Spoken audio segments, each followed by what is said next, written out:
अगर आप भी लेना चाहते हैं देश दुनिया की तमाम जानकारी तो आज ही सब्सक्राइब करें हमारे चैनल को। साथ ही नीचे दिए बेल आइकन को जरूर दबाएं ताकि हर अपडेट आप तक पहुंच सके। नमस्कार, प्रभास अक्षर न्यूज नेटवर्क और आप सभी का स्वागत है। दुनिया की सबसे शक्तिशाली सेनाओं में शुमार भारतीय सेना आज अपना स्थापना दिवस धूमधाम से मना रही है। भारतीय सेना के शौर्य की जहां तक बात है तो उसे पूरी दुनिया कई बार देख ही चुकी है, लेकिन कोरोना काल में सेना ने जिस प्रकार राहत अभियानों में बढ़ चढ़कर मदद की वह अपने आप में दुनिया भर के सैन्य बलों के लिए अनुकरणीय है।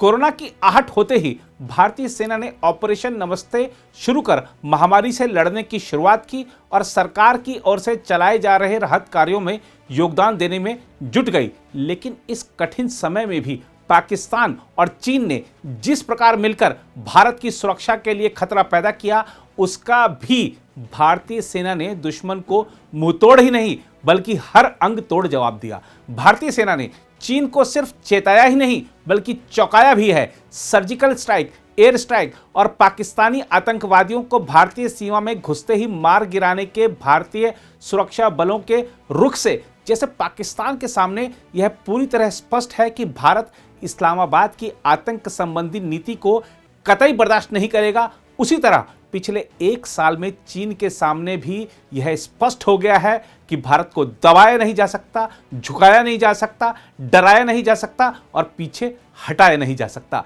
चीन को अच्छी तरह समझ आ गया है कि भारत आंखों में आंखें डालकर बात भी करता है और यदि हालात बिगड़ते हैं तो दुश्मन को सिर्फ अपने बाजुओं की ताकत से ही चित कर सकता है।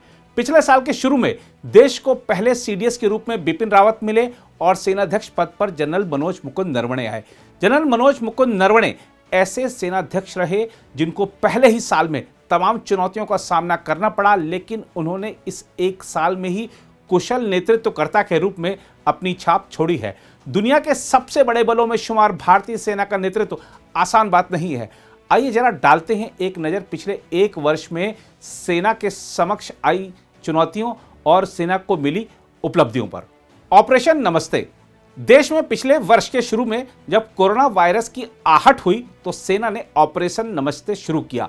इस अभियान के तहत जवानों को मास्क लगाने, सामाजिक दूरी बनाए रखते हुए कार्यों को अंजाम देने आदि के बारे में निर्देशित किया ही गया। साथ ही सेना ने तमाम जगह क्वारंटीन सेंटर भी बनाए जो कि सभी के लिए काफ़ी लाभकारी रहे। सेना ने इसके साथ ही केंद्र तथा विभिन्न राज्यों की सरकारों की ओर से चलाए जा रहे कोरोना रोधी अभियानों में हर संभव मदद की।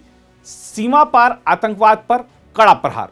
पाकिस्तान को कड़ा संदेश देते हुए सेना प्रमुख जनरल एमएम नरवणे कई बार स्पष्ट कर चुके हैं कि भारत सीमा पार से प्रायोजित आतंकवाद को कभी बर्दाश्त नहीं करेगा और देश के पास किसी भी आतंकी गतिविधि से निपटने के लिए अपने चुने हुए समय और स्थान पर सटीक पलटवार करने का अधिकार सुरक्षित है। अब जनरल नरवणे ऐसा कह रहे हैं तो यह सिर्फ बयान भर नहीं समझा जाना चाहिए। भारतीय सेना ने पाकिस्तान को बार बार उसकी हिमाकतों का तगड़ा जवाब देकर दिखाया भी है। यही कारण है कि इस्लामाबाद के मन में सर्जिकल स्ट्राइक का इतना खौफ बैठ गया है कि वह दिन रात भय से कांपा रहता है। हालांकि कोरोना वायरस महामारी के बावजूद पाकिस्तान अपनी राज्य नीति के तहत एलओसी पर बिना किसी उकसावे के संघर्ष विराम का उल्लंघन करता आ रहा है और कश्मीर में आतंकियों की घुसपैठ कराने के लिए भी प्रयास करता रहा है। लेकिन सेना ने संघर्ष विराम उल्लंघनों का जवाब पाकिस्तानी चौकियां उड़ाकर दिया और घुसपैठ करने वाले आतंकवादियों का भेजा उड़ाकर पाकिस्तान में बैठे उनके आकाओं का दिल दहला दिया। पाकिस्तान भले ही कितने प्रयास कर ले, लेकिन कश्मीर घाटी में अब आतंकवाद के पांव उखड़ने लगे हैं। पिछले वर्ष सर्वाधिक बड़ी संख्या में आतंकवादी और आतंकवादी संगठनों के आला कमांडर मारे गए।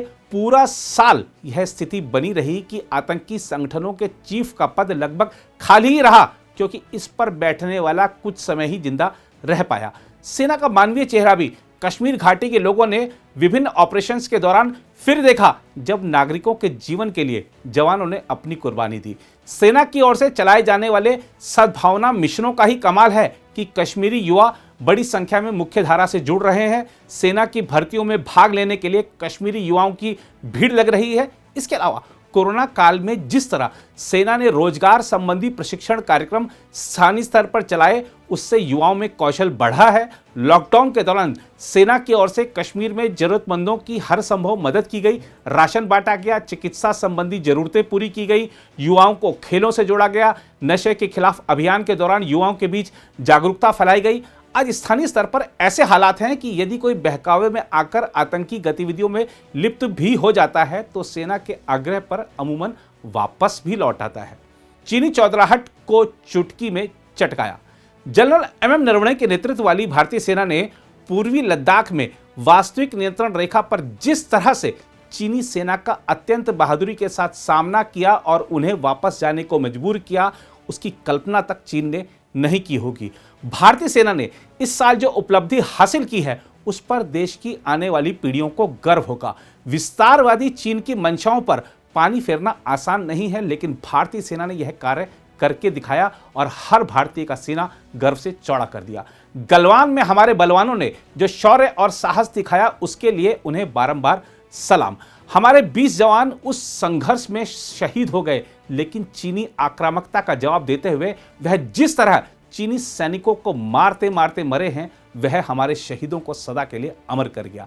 चीन ने कोरोना महामारी के बीच वास्तविक नियंत्रण रेखा यानी एलएसी पर यथास्थिति बदलने की जो भी कोशिशें की, वह सभी भारतीय सेना ने विफल कर दी। भारतीय सेना द्वारा पिछले साल अगस्त में पेंगोंग झील से लगे कुछ ऊंचाई वाले इलाकों पर कब्जा किए जाने से चीन चौंक गया और भारत को उस पोजीशन का लाभ मिला। भारत और चीन गतिरोध खत्म करने के लिए अब तक 8 दौर की बातचीत कर चुके हैं, लेकिन हल नहीं निकला है और दोनों देशों की सेनाएं भयंकर ठंड और विषम परिस्थितियों के बावजूद आमने सामने हैं। शायद चीन ने ठंड के इस मौसम में भारतीय सेना की परीक्षा लेने की सोची होगी। यदि ऐसा है तो भारतीय सेना उस परीक्षा में पूरी तरह पास हो चुकी है। भारतीय सेना के पास अपार साहस और कुछ भी कर दिखाने की हिम्मत तो पहले से ही थी, लेकिन अब उसके पास विषम परिस्थितियों में भी पूरी तैयारी के साथ रहने के लिए साजो सामान भी है। जनरल नरवणे के नेतृत्व में भारतीय सेना ने अपने इतिहास का सबसे बड़ा भंडारण कार्यक्रम चलाया, जो कि पूर्वी लद्दाख में ठंड के मौसम के लिए था, क्योंकि भीषण ठंड के दौरान जब सारे रास्ते बंद हो जाते हैं, उस समय के लिए जवानों की हर चीज की व्यवस्था करना जरूरी था। भीषण सर्दी से मुकाबले की तैयारी भारतीय सेना ने पिछले साल जुलाई से ही शुरू कर दी थी। सैनिकों के लिए खास कपड़े और टेंट खरीदे गए, जिनमें 0 से 40 डिग्री नीचे के तापमान में आराम से रहा जा सकता है। 40 फीट तक बर्फ पड़ने के समय किसी भी सैनिक का इन इलाकों में ज्यादा समय तक तैनात रहना शारीरिक तौर पर काफी कठिन है, लेकिन मोदी सरकार सैनिकों की हर जरूरत का खास ख्याल रख रही है। इसलिए एक बड़े अभियान के तहत राशन, केरोसिन, हीटर, खास कपड़े, टेंट्स और दवाइयों को पूरी सर्दी के लिए समय से ही जमा कर लिया गया था। बेहद ठंडे मौसम में सैनिकों के इस्तेमाल के लिए खास कपड़ों के 11,000 सेट अमेरिका से खरीदे गए। हाई ऑल्टीट्यूड और सुपर हाई ऑल्टीट्यूड में तैनात सैनिकों के लिए गर्म रहने वाले टेंटों के अलावा लद्दाख में तैनात सभी सैनिकों के लिए स्मार्ट कैंप भी समय से तैयार कर लिए गए थे, जिनमें बिजली, पानी, कमरे को गर्म रखने वाले हीटर, स्वच्छता और स्वास्थ्य संबंधी सभी जरूरतों का ख्याल रखा गया। भारतीय सेना ने अपने सबसे बड़े सैन्य भंडारण अभियान के तहत पूर्वी लद्दाख में ऊंचाई वाले क्षेत्रों में लगभग 4 महीनों की भीषण सर्दियों के मद्देनजर बलशाली टैंकों, तोपों, सैन्य वाहनों, भारी हथियार, गोला बारूद, ईंधन के साथ ही खाद्य और आवश्यक वस्तुओं की आपूर्ति पूरी कर चीन की चौधराहट को चौंका दिया। यही नहीं, इस वर्ष ठंड संबंधी दुश्वारियों की वजह से घायल होने वाले सैनिकों की तादाद भी पहले की अपेक्षा ज्यादा नहीं है, जबकि इस बार तैनाती बड़ी संख्या में है। भारतीय सेना का मनोबल बढ़ाने के लिए सेना अध्यक्ष समय समय पर पूर्वी लद्दाख का दौरा भी कर रहे हैं, तैयारियों की समीक्षा कर रहे हैं और जरूरतों को पूरा करने के निर्देश भी दे रहे हैं। इसके अलावा लद्दाख में वास्तविक नियंत्रण रेखा पर दौलत बेग ओल्डी और डेप्सोंग जैसे अनेक अहम इलाकों तक सैनिकों की आवाजाही के लिए अनेक सड़क परियोजनाओं पर काम तेज करवाया गया है। सेना प्रमुख ने देश को आश्वस्त किया है कि हम जब तक अपने राष्ट्रीय लक्ष्यों और उद्देश्यों को नहीं प्राप्त कर लेते, तब तक पकड़ बनाकर रखने के लिए तैयार हैं और भारतीय सैनिक न सिर्फ लद्दाख के क्षेत्र में बल्कि एलएसी से लगे सभी क्षेत्रों में उच्च स्तर की सतर्कता बरत रहे हैं। जनरल नरवणे ने कहा है कि भारतीय सेना की संचालनात्मक तैयारी बेहद उच्च स्तर की है। पूर्वी लद्दाख में वास्तविक स्थिति के बारे में उन्होंने अपनी सालाना प्रेस कॉन्फ्रेंस में कहा कि यह वैसी ही है जैसे पहले थी और यथास्थिति में कोई बदलाव नहीं आया है। सेनाध्यक्ष के इस बयान ने उन तमाम राजनीतिक आरोपों पर विराम लगा दिया है जिसके तहत तरह तरह की बातें कही जा रही थी। सेना की उड्डयन शाखा में शामिल होंगी महिला पायलट। जनरल मनोज मुकुंद नरवणे की एक बड़ी पहल के तहत भारतीय सेना ने अपनी उड्डयन शाखा में महिला पायलटों को शामिल करने का फैसला किया है और माना जा रहा है कि इसके पहले बैच का प्रशिक्षण जुलाई में शुरू हो जाएगा। इस बारे में स्वयं जनरल नरवणे ने कहा कि उन्होंने 1 महीने पहले सेना की उड्डयन शाखा में महिलाओं को शामिल करने का निर्देश जारी किया था। फिलहाल सेना की उड्डयन शाखा में महिलाओं को सिर्फ एयर ट्रैफिक कंट्रोल और ग्राउंड ड्यूटी में लगाया जाता है। सेना प्रमुख की पहल पर एडजुटेंट जनरल शाखा, सैन्य सचिव शाखा और उड्डयन निदेशालय में सहमति बन गई है कि उड़ान भरने वाली शाखा में पायलट के रूप में महिला अफसरों की भर्ती की जा सकती है। माना जा रहा है कि अगला सत्र जुलाई से शुरू होगा और महिला अफसरों को पायलट प्रशिक्षण में शामिल किया जाएगा। 1 साल के प्रशिक्षण के बाद वह पायलट के तौर पर फ्रंट लाइन पर ड्यूटी कर सकेंगे। सैन्य कर्मियों के बीच मानसिक तनाव को कम करने के भरसक प्रयास। सेना ने इस चुनौतीपूर्ण वर्ष में अपने जवानों की सेहत का भी खास ख्याल रखा। कई बार ऐसे हालात हो जाते हैं कि मानसिक तनाव से जूझ रहे जवान आत्महत्या कर लेते हैं। इसको देखते हुए विभिन्न अभियान चलाए गए। सैनिकों में तनाव की समस्या को दूर करने के लिए परामर्श भेजने सहित अन्य कई कदम उठाए गए।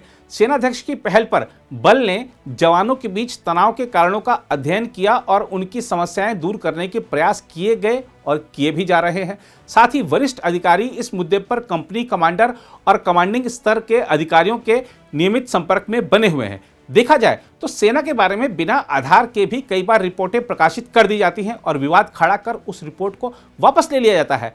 हाल ही में प्रमुख सैन्य think tank United service institute of India यानी यूएसआई द्वारा प्रकाशित रिपोर्ट में कहा गया कि भारतीय सेना के आधे से ज्यादा सैनिक गंभीर तनाव की स्थिति में मालूम होते हैं और दुश्मनों की गोली के मुकाबले आत्महत्या, आपसी झगड़े और अन्य अप्रिय घटनाओं में हर साल ज्यादा सैनिकों की जान जा रही है। इस रिपोर्ट पर विवाद हुआ और बाद में यूएसआई की वेबसाइट से इस रिपोर्ट को हटा लिया गया।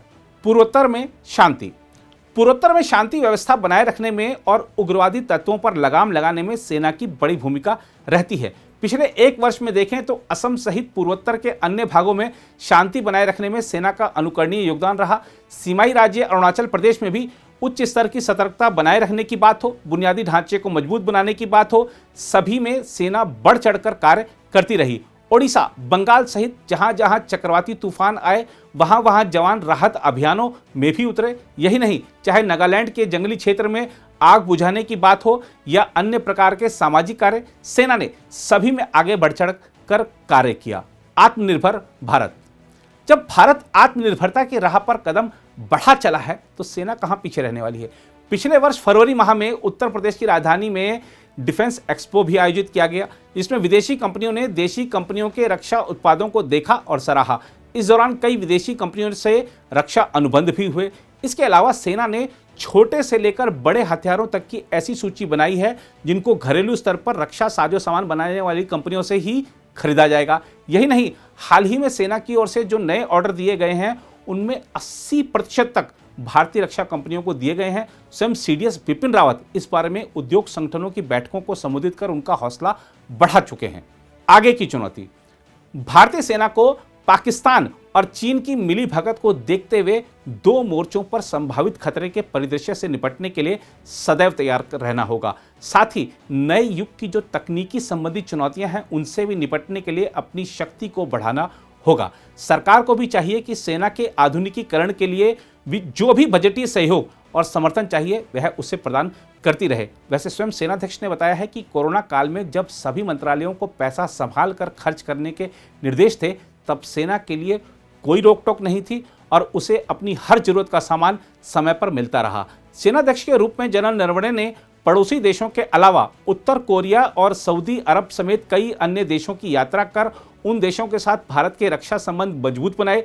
भारतीय सेना का अन्य देशों के साथ संयुक्त अभ्यास अभियान को आगे बढ़ाकर हमारे जवानों का कौशल और बढ़ाया। इस प्रकार के कार्यों को आगे भी किए जाते रहने की जरूरत है। बहरहाल हम सभी की भी यह जिम्मेदारी है कि जब हमारी सेना के वीर जवान सीमा पर और दुर्गम पहाड़ियों पर डटे हुए हैं तो उनका हौसला बढ़ाने के लिए जो कुछ हो सकता है वह करते रहें। जिस विश्वास, दृढ़ता, प्रतिबद्धता और वीरता के साथ हमारे जवान डटे हुए हैं, उसी दृढ़ता के साथ हमें हमारे जवानों के साथ सदैव खड़े रहने की जरूरत है। जय हिंद।